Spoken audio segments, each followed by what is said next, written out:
oil in a pan. Add chopped ginger, garlic, and green chilies. Saute for 30 seconds. 2. Add chopped onions and bell peppers. Stir fry for 2 to 3 minutes until slightly tender. 3.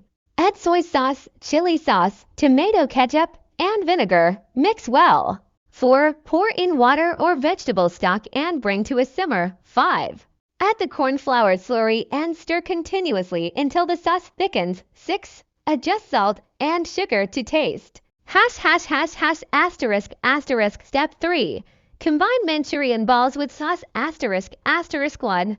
Add the fried vegetable balls to the sauce. Toss gently to coat them evenly. 2. Cook for 1 to 2 minutes, allowing the balls to absorb the flavors. 3. Garnish with chopped spring onions. Serving suggestions ***.